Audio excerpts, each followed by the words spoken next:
was basically just having a cup of coffee at their cafe, which I can highly recommend. Beautiful coffee.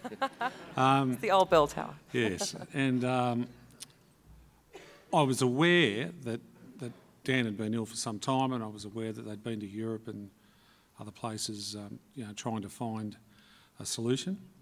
And Lou then told me about Dan using medicinal cannabis. And I said, what, you can use it as a medicine? Because I didn't know.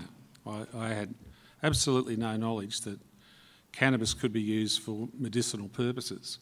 I always thought cannabis was used for its, out there sort of factor, But that was my take on the use of cannabis. So to me, it was a shock. And then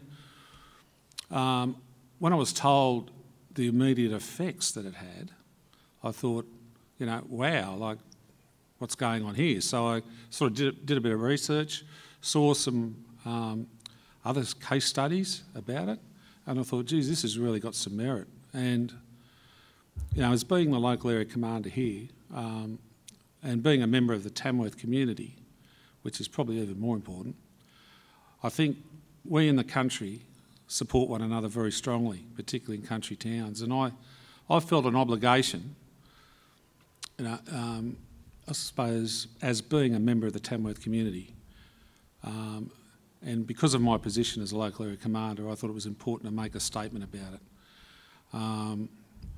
And I did, and I've continued to make that statement. I have not been criticised once by anyone, from the Commissioner down. And sometimes silence tells you more than does noise. So I take that as very much a positive.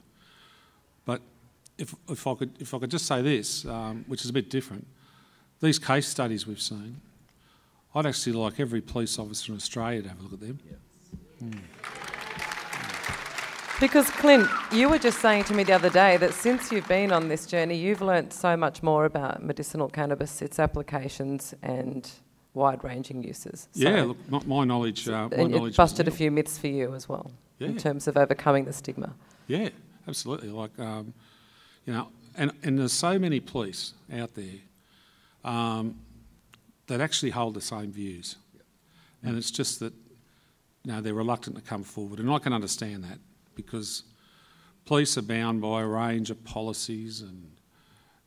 Like we could basically fill this, Mick would agree with me, we could fill this room with police policies, there's that many of them. And most of it is about, we shouldn't comment on policy. We can say what the policy is, but we shouldn't criticise it.